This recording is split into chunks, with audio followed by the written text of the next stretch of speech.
Hello everyone, আমি চন্দনা। আশা করছি আপনারা সকলে ভালো আছেন আর আমরাও খুব ভালো আছি। আজকে আমি কাতলা মাছ ভাপা করব। এই ভাপাটা আমি নিজে থেকে একটু অন্যভাবে করছি, সেটাই দেখুন। প্রথমে টমেটোটা খোসা ছাড়িয়ে বীজ ফেলে পেঁয়াজ, আদা, রসুন আর শুকনো লঙ্কা আমি এইভাবে সিদ্ধ করে নেব। আর কালো সর্ষে, সাদা সর্ষে, পোস্ত, একটু সামান্য নুন দিয়ে শুকনোভাবে বেটে নেব। তো এবার শুকনোভাবে ঘুরিয়ে নিলে কি হয়, এই পোস্ত বাটাটা মিহি হয়। এবার এটা আমার মশলাটা হয়ে গেছে, এটা ঠান্ডা করতে দিয়েছি। চলুন সামান্য একটু জল দিয়ে এইবার পোস্তটা মিহি করে বেটে নিই। বাটা হয়ে গেছে, এবার জালিতে সেঁকে নেব। সামান্য একটু জল দিয়ে সেঁকে নিলাম।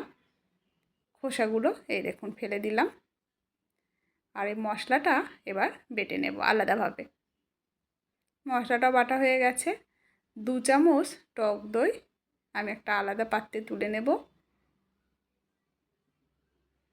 নিয়ে ভালো করে ওটা ফাটিয়ে নেব। এবার মাছগুলো সর্ষে পোস্তর যে মশলা ওর মধ্যে দিয়ে দেব। এবার এই মশলাটাও দিয়ে দিলাম।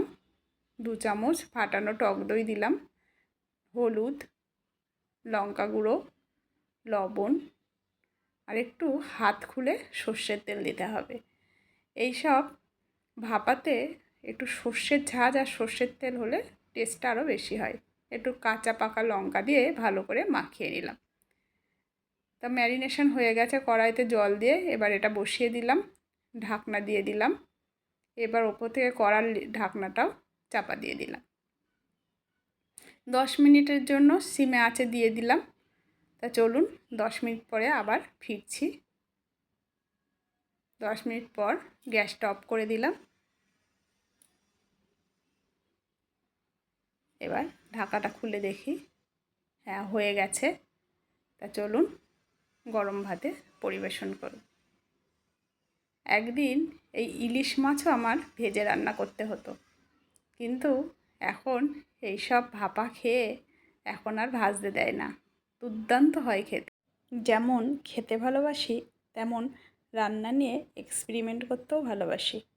তো একদম পুরো মাখন, দুর্দান্ত হয়েছে। যাই হোক, যদি আপনারা আমার পেজ থেকে দেখে থাকেন তাহলে প্লিজ আমার পেজটা ফলো করুন নতুন নতুন রেসিপি পেতে। আর ইউটিউব চ্যানেল থেকে দেখে থাকলে আমার চ্যানেলটাকে সাবস্ক্রাইব করার অনুরোধ রইল।